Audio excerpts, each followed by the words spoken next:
कदाई Mangolpur. Mangolpur की chahi के बारे Chahi chahi तरु बारे को ओके न छागई गई नो Sagai Mutum. Mutum Bijesh okay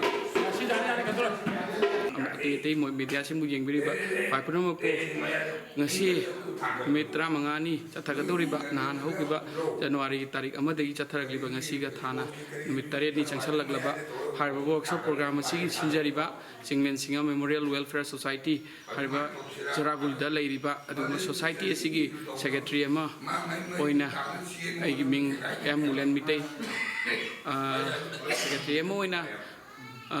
ngasi paudam khajitang tamjarabadi akhoi hojik saurangna ngasi ga thana numitare ni chatharak pasida trainee habadi participant saurangna mi pungi oina angang sing kunga mari saurangna aduga sei sakpada mi tara manga muki akhoi ngasi hari workshop sida participate tauri maramaduna mayamna support pipirakpa amadi sangiton bunung siba hai mayambu hairiba welfare society asigi maigi tegi thagat chaba phongdok chari masi go masi media gi thongda thamjari lengbirakliba oja guru sing asi thoidok hendongna maming leiraba oja sing ngakta obanina mingwaina mukka panjarabada miyamangda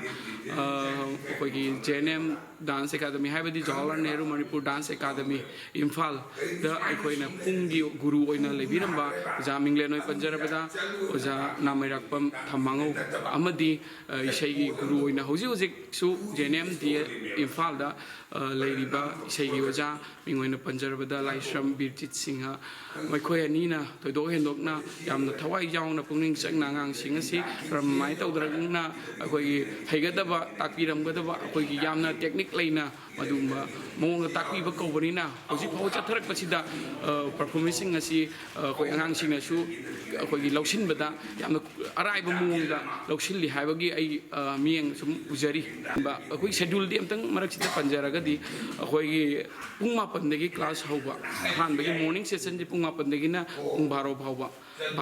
du akoina lunch break macha ma tawjaraga akoi pung amadagi amuk pung amagi break laujaraga pung amadagi amu hauba adu mai tawdana khoi chatharak bani aduna hariba angang sing asi aduki matik thawai yauna tawbaga loina loina oja sing gi adugi technique leraba khangai raba oja sing oibanina hariba posi ngasi bhawa numit tare ni khitang akoi tangkhai chalak laba posida khoi yamna khoi nungai bai mongda uba phangba si khoi thamoi de yamna penjai organizer singa pangthokpasi khar mahi yangadra khanjarpasi khoi thamoi de nungai phauji ebsi miyam de phaldam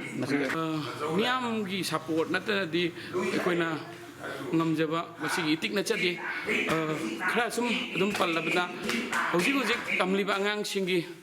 moi khoi makoina khajik mateng pangakpa haibadi miyam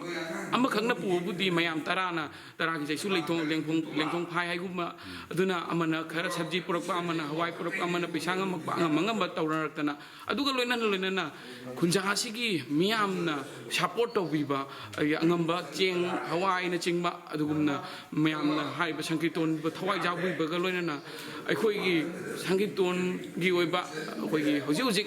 hariba society asina magi cultural unit ama oina leriba mingwaina panjarbada Manipuri Cultural Art and Research Center Assam hariba cultural unit asibu amatta ngairaba haijatare asibu nungsibibadagi culture bu yokhaning badagi madugi mahaina tawraga khungang asigi Jharagul khungang asigi tanatana thangnariba khungang Chanpur Berabang Mangolpur chingba thangnariba khungang singdagi su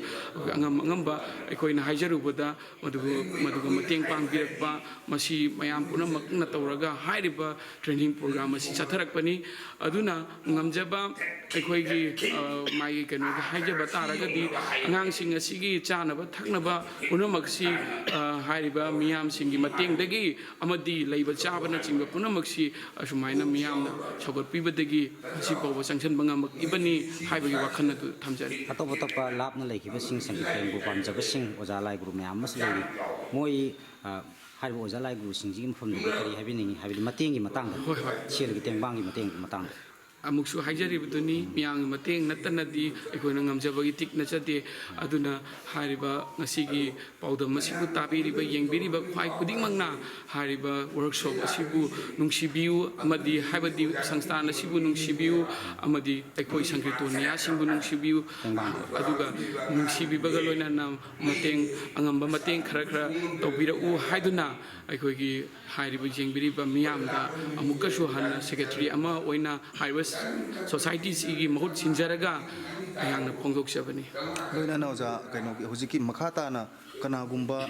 art ꯑꯁꯤꯕꯨ ꯊꯋꯥꯏ ꯌꯥꯎꯕꯤꯕ ꯄꯥꯝꯕꯤꯕ ꯃꯤꯁꯤꯡꯅ ꯑꯩꯈꯣꯏꯁꯨ ꯇꯝꯖꯒꯦ ꯍꯥꯏꯔꯒꯗꯤ ꯍꯧꯖꯤꯛ ꯈꯨꯗꯣꯡꯆꯥꯕꯒꯤ ꯃꯇꯝ ꯂꯩꯔꯤ ꯁꯨꯡꯁꯣꯏ ꯁꯣꯏꯗꯅ ꯍꯧꯖꯤꯛ ꯐꯥꯎꯕ ꯃꯇꯝ ꯂꯩꯔꯤ ꯃꯁꯤ ꯈꯨꯗꯣꯡꯆꯥꯗꯕ ꯍꯥꯏꯕꯁꯤ ꯑꯩ ꯊꯣꯛꯄ ꯅꯠꯇꯦ ꯑꯗꯨꯅ ꯃꯤꯌꯥꯝꯅ ꯄꯥꯝꯕꯤꯕ ꯂꯩꯔꯒꯗꯤ ꯑꯃꯨꯛꯁꯨ ꯉꯁꯤ ꯇꯔꯦꯠꯅꯤ ꯍꯧꯖꯤꯟꯈ꯭ꯔꯕ ꯐꯥꯎꯕꯗ ꯑꯃꯨꯛꯁꯨ ꯃꯗꯨꯒꯤ ꯈꯨꯗꯣꯡꯆꯥꯕ ꯂꯩꯖꯔꯤ ꯍꯥꯏꯗꯨꯅ ꯃꯤꯌꯥꯝꯗ ꯃꯃꯥꯡꯗꯁꯨ ꯑꯩꯅ 이노그레이션 ꯃꯇꯝꯗ ꯑꯩꯈꯣꯏꯅ ꯃꯃꯥꯡꯗ ꯐꯣꯡꯗꯣꯛꯆꯈ꯭ꯔꯕꯅꯤ ꯑꯃꯨꯛꯁꯨ ꯉꯁꯤꯁꯨ ꯑꯃꯨꯛ ꯅꯤꯍꯧꯅꯅ ꯅꯤꯡꯁꯤꯡꯖꯒꯦ ꯑꯗꯨꯗꯤ ꯁꯪꯒꯤꯇꯣꯟꯕꯨ ꯅꯨꯡꯁꯤꯕꯤꯕ ꯁꯪꯒꯤꯇꯣꯟꯅꯤꯌꯥꯁꯤꯡꯅ ꯑꯃꯗꯤ ꯁꯪꯒꯤꯇꯣꯟꯕꯨ ꯊꯋꯥꯏ ꯌꯥꯎꯔꯤꯕꯁꯤꯡꯅ ꯇꯝꯕꯤꯅꯤꯡꯕ ꯂꯩꯔꯒꯗꯤ ꯉꯁꯤ ꯑꯃꯨꯛ ꯍꯧꯖꯤꯟꯈ꯭ꯔꯕꯁꯨ ꯅꯨꯃꯤꯠ ꯇꯔꯦꯠꯅꯤ ꯍꯧꯖꯤꯟꯈ꯭ꯔꯕꯁꯨ ꯑꯃꯨꯛ ꯆꯠꯊꯕ ꯌꯥꯕꯒꯤ ꯈꯨꯗꯣꯡꯆꯥꯕ ꯑꯗꯨ ꯑꯩꯈꯣꯏ ꯊꯝꯖꯔꯤ ꯃꯌꯥꯝꯅ ꯁꯨꯡꯁꯣꯏ ꯁꯣꯏꯗꯅ ꯍꯥꯏꯔꯤꯕ ꯄ꯭ꯔꯣꯒ꯭ꯔꯥꯝ ꯑꯁꯤꯗ ꯂꯥꯛꯇꯨꯅ ꯑꯣꯖꯥꯁꯤꯡ ꯑꯩꯈꯣꯏꯅ ꯐꯪꯉꯝꯗꯅ ꯐꯪꯂꯕ ꯑꯗꯨꯒꯨꯝꯕ ꯃꯃꯜ ꯅꯥꯏꯔꯕ ꯑꯣꯖꯥꯁꯤꯡꯒꯤ ꯃꯥꯒꯤ ꯃꯒꯨꯟꯁꯤꯡ ꯑꯗꯨ ꯃꯗꯨꯒꯤ ꯃꯈꯥꯗ ꯑꯩꯈꯣꯏ ꯇꯝꯕꯤ ꯇꯥꯛꯄꯤꯕ ꯑꯁꯤꯒꯤ ꯊꯧꯔꯝ ꯑꯁꯤ ꯁꯔꯨꯛ ꯌꯥꯕꯤꯌꯨ ꯍꯥꯏꯗꯨꯅ ꯑꯃꯨꯛꯀꯁꯨ ꯃꯤꯗꯤꯌꯥꯒꯤ ꯊꯣꯡꯗ ꯍꯧꯗꯣꯛꯆꯔꯤ ꯈꯨꯗꯣꯡꯆꯥꯕ ꯑꯁꯤ ꯐꯪꯅꯕꯒꯤꯗꯃꯛꯇ ꯐꯣꯟ ꯅꯝꯕꯔ ꯑꯃꯈꯛꯇꯪ ꯍꯥꯏꯕꯤꯔꯝꯃꯒꯗꯤ ꯐꯣꯟ ꯅꯝꯕꯔ ꯑꯃꯨꯛ ꯍꯥꯏꯖꯔꯒꯦ 7000276668 ꯅꯠꯇ꯭ꯔꯒ 9613785030 ꯍꯥꯏꯔꯤꯕ ꯅꯝꯕꯔ ꯀꯟꯇꯦꯛ ꯅꯝꯕꯔ ꯑꯅꯤꯁꯤꯗ ꯃꯥꯡꯖꯧꯅꯅ ꯀꯔꯤꯒꯨꯝꯕ ꯀꯟꯇꯦꯛ ꯑꯦꯅꯤ ꯋꯥꯔꯤ ꯈꯪꯅꯤꯡꯕ ꯂꯩꯔꯒꯁꯨ ꯐꯣꯟ ꯇꯧꯕꯤꯔꯛꯎ ꯊꯦꯡꯛ ꯌꯨ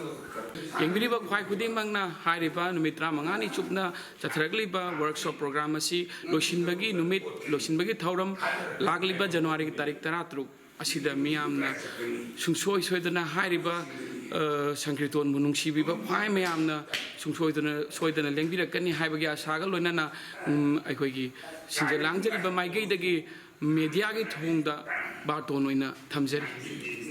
ꯈꯨꯔꯨꯝꯖꯔꯤ